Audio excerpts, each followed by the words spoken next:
Hi guys, this is Anne Marie, the anti-HR HR lady, and yes, I'm in my bathroom because I have to get ready for a podcast that I'm getting ready to do. And this is not a makeup tutorial. I am not a makeup expert, but I figured I'd kill two birds with one stone and do my makeup, just put a little bit of makeup on before I got on camera for this podcast and do a quick video because I have not had a lot of time to do a lot of videos lately because I've been super busy. Some of you may know I also have a travel business in addition to my HR consulting business, and I travel a lot. It's what keeps me sane. It's what allows me to keep doing this work that I do. And so I wanted to talk a little bit about 5 things you can do if you believe that you're being discriminated against at work to cash out as quickly as possible and move on with your life. Okay?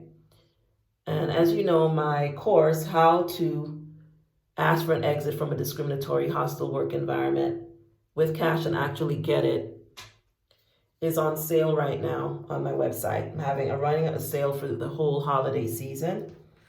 And then come January, my prices are likely going to go up. So just a little tip that if you have been thinking about getting the course and you haven't, that it might be a good idea for you to do it while it's on sale rather than in the new year.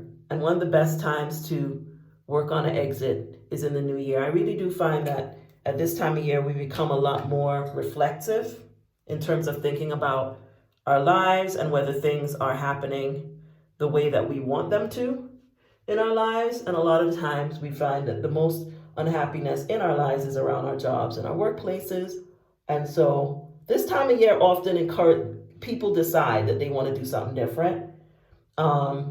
And so now is a good time to take the course and then start implementation in January when you come back from the holidays. So that would be my suggestion to do that. Now, the first thing that you want to do if you think that you're in a discriminatory workplace and you want to get out, and you preferably like to get out with a check from your employer, is to make sure that what you're experiencing actually is discrimination. Right? And I've talked about this in other videos, but I want to remind you that bullying is not illegal in and of itself. Your manager not liking you is not illegal. Your manager picking on you is not illegal. This is why there's so much problems in the workplace, because a lot of the things that managers are allowed to do are not illegal. What is illegal is if they are doing it to you because you are Muslim, because you are gay, because you are black, because you're a black woman and they don't like women and they don't like black people. That's a problem, right? So the first thing is understanding whether or not you are in a protected class, which protected class or classes you belong to, because you can belong to multiple ones and raise issues at your workplace on the basis of multiple ones. So you might be a black woman with learning difference or disability, which is considered a disability. You might be a black woman who's also a lesbian, and your employer is aware of that, right? So you might be a black woman who's Muslim, and your employer is aware of that. So, and you can prove that your employer is aware of that because you've disclosed it to them in one shape or form and noticed that your work environment changed and they started treating you differently when you made them aware of that, right? So you can raise concerns along any of those categories that you think apply. Protected classes include, but not, I'm not giving an exhaustive list because I've mentioned this many times. So this isn't the first time that I'm mentioning this in a video, but protected classes include race, ethnicity, sexual orientation, age, ability, i.e. disability, if you have a disability, and your disability can be a visual one that one people can see, or one that people can't see, like a learning difference, right? So keep that in mind. Things like ADHD are considered disabilities under the ADA, just so you're aware. And I'll be doing more videos about that in the new year, because I think there's a lot of information people don't know about their rights relevant to needing accommodations at work and having cognitive differences. I don't think personally that they're disabilities. I think they're differences, but the law says they're disabilities. So you have rights in your workplace based on that as well. But I digress. So you want to have a good understanding of what protected class or classes you belong to, and you want to be able to identify whether you're being discriminated against on the basis of one of those protected classes, right? The next thing is, once you are sure that what is happening to you because of your membership in a protected class. And remember that I said that, because of, not that it's just happening, but that you can prove that you are being treated the way you're being treated because of your membership in a protected class. And that could include that you notice that you're the only one on your team that is subjected to certain treatment, and that people who don't look like you, i.e. them, are treated differently. And differently as in you're being treated negatively, they're being treated positively, right? That you're receiving negative treatment because of your membership in a protected class. This can also apply along all the other lines that I mentioned, but that's the important differentiation that you need to be able to remember. And then the next thing that you need to do is another thing I talk about all the time. So this is 2. Document what is happening.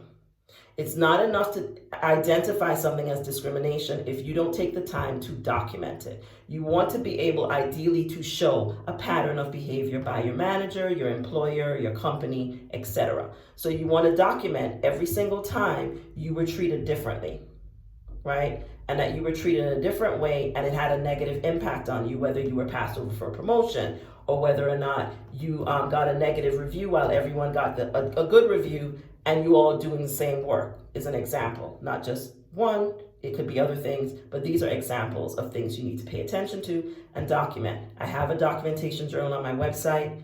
I suggest that if you don't know how to document, you grab access to that, because it not only gives you a place to document, but it walks you through how to document effectively and gives you prompts throughout the journal. So that is something that you should also make sure that you are doing if you believe that you are being discriminated against. Now, the other thing that you need to make sure that you're doing if you believe that you're being discriminated against is to understand that you are going to need to raise this with human resources, right? But you need to have a strategy. You need to make a decision about, now that you know that you're being discriminated against and you've documented it, what does it mean for you? Don't go half-cocked to HR, because what happens once you go to HR is you are likely to experience more retaliation and targeting, not just by your manager, but now by HR helping your manager. So you need to understand that a decision to report, right, is a decision to leave. So you have to decide, how do you want to leave? What do you want before you do the next step, which is to communicate your concerns to HR, right? You want to make a decision and accept that you are likely going to leave this job now. So now the question becomes, how do you want to leave? Do you want to leave on their terms or yours? Okay? But the next step, number 4, is that you need to communicate your concerns to HR. And there are lots of people like, oh, never go to HR. Oh, yes, you do need to report to HR, because how are you going to get cash out if you don't bring HR in? Because they're the ones that you will need to talk to in order to cash out and leave. But the important thing is step number 3, where you decide that you want to leave and you want to be paid to leave because the company is engaging in discrimination, which is illegal, right? Once you could just make that decision, then you're ready to communicate to HR. And it's very important how you communicate to HR. That is why it's important for you to know what is getting ready to happen before it happens. That they're likely going to try to PIP you or engage in other retaliation. because you came and complained. And they're going to do it in concert with your manager. So you have to be expecting that and be ready for what you're going to do when they do it. But the first thing to do is make a decision that now that I am sure that I'm being discriminated against, I'm going to do something about it. And I understand that that's going to require that I leave this environment. Too many of y'all are so married to your jobs and so loyal to these employers that don't care nothing about you, that the idea of leaving, I don't understand why. So many of y'all act like you're trees and you cannot move, that you have to stay in this company. There is no pension, there is no benefit plan that is worth being discriminated against or otherwise mentally abused in your workplace. And too many of you make up all these reasons in your mind because you tie your self-worth to your jobs. You and your jobs are two separate things. Never tie who you are to what you do. The two things are different. A job is a means of making a living to allow you to do the things you actually want to do. The job is not the point. Stop being loyal to these employers. They are not loyal to you. They don't care nothing about you. So if they are treating you bad, you need to leave. If they are engaging in illegal behavior, you need to leave and make them pay you to leave.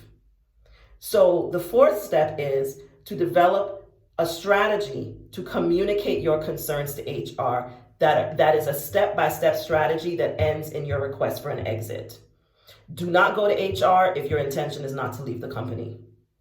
Anything else is likely to make you a target. Whether you go and complain and ask to move to another part of the company, or you just ask them to make the manager change their behavior, they're likely going to help the manager target you, especially if you have laid out they are engaged in illegal behavior. Because why? You're showing them that they have a liability. And the easiest way for them to resolve it is to get rid of you. So do not go to HR if your plan is not to leave.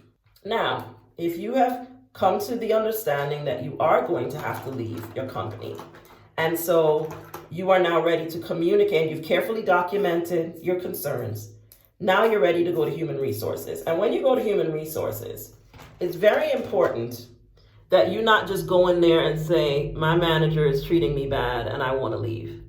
Or my manager is bullying me and I want to leave. It's very important for you to specifically say, I believe that I'm being subjected to a discriminatory hostile work environment. And the reason I believe this is because over a period of time, I have noticed that I am being treated differently than my other colleagues in that XYZ is happening. It's very important for you to say that you believe you're being treated differently and that you believe that you are treating, that you may be, and the reason for the treatment may be the fact that you are a woman, or that you're a Black woman, or that you are Muslim, or that you are gay, or whatever the reason, underlying reason is, but you have to say it. And I know that scares a lot of people, but the fact is, the only way that HR is going to take you seriously the first time is if you say that. Anything else is you just sticking your head up to get it shot off. You have to say that. And not only do you need to say that, you need to then say what you expect HR to do about it and what you want. And that's where number 5 comes in, is consulting with me or someone like me to make sure that you say this the right way. Because the first time is key. You got to say it the right way the first time, because the minute you go in there, when you walk out the door from that meeting, they're going to start strategizing about what to do about you. Not what to do to make your manager act right. Not what to do to stop the discrimination in the workplace that you've brought to their attention.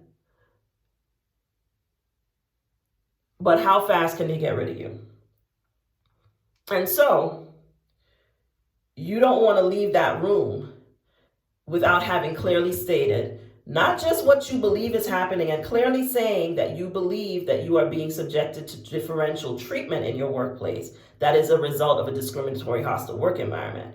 But you also want to be very clear about what you want them to do and how you want the issue to be resolved. And that is where I come in, or someone like me comes in. So it's very important for you all to understand these 5 steps and to go through them effectively. Because if you don't, trust and believe, the next step that HR takes is going to be helping your manager to get rid of you expeditiously. You will find yourself on a PIP. I don't care if you were the best employee of the year. You go in there and say discrimination, hell will follow. So don't go to HR unless, one, you know that it's discrimination. Two, you have carefully documented the pattern of behavior, not just one incident, all of the incidents. And three, you have decided that you are ready to go and that you're willing to go to the mattresses to make sure they pay you to leave. Do not go into HR, which is step number 4, to communicate your concerns unless you are clear on those first 3 steps. If you don't feel like you're prepared to do this yourself, you don't feel like you know the right words to say or how to say what you need to say to HR, number 5 is come to me. Or, even easier, go online, get access to my course, which is on sale until January 2nd, and watch the course, take notes, and implement what you learn. You can come to me after you take the course if you still feel like you need me to help you negotiate, for example, your separation agreement, right?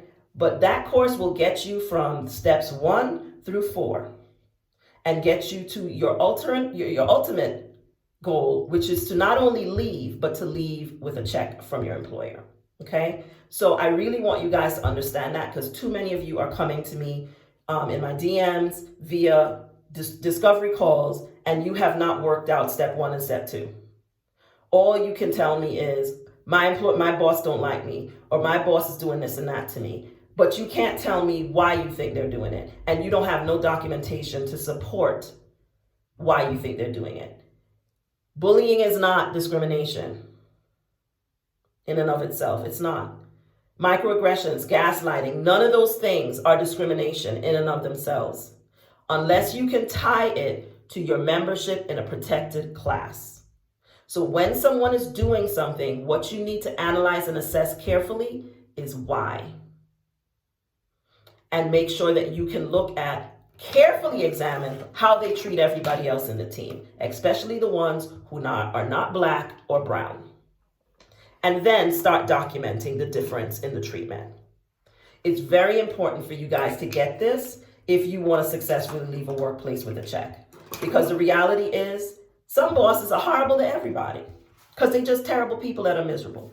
And then some bosses are racist. Some bosses are sexist. Some bosses are homophobic. Some bosses are Islamophobic, or a combination of all, because usually if they have membership in one, they got membership in other types of discriminatory and racist and biased behavior. But you've got to be assessing it at that level to be successful. And I'm giving this to y'all for free. Other people would make you pay just to tell you this. I want you all to understand the baseline of this, right? And access to me is always going to cost you way more than if you go online and take my course. 3 or 4 times more.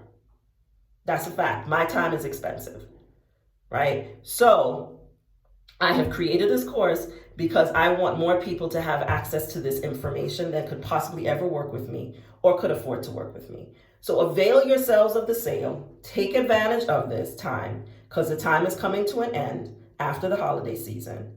And my prices will be going up in 2024 because capitalism and inflation affects us all, right? So please take advantage of this now.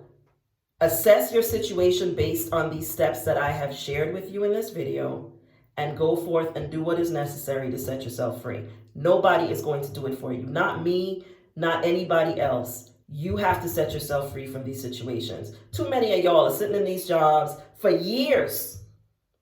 Years. I am appalled at how many people come into my comments and talk about, yes, this is happening to me at work, and I've been working there for 20 years and 15 years and 30 years. And my question is, why? Are you just a glutton for punishment, or you just don't like yourself? Because I can't understand why you will sit in a job. I don't care what the pension is. I don't care. Sit in a job and let people abuse you for 25 years and then come in my DMs and talk about it like it's a badge of honor or something. It's not.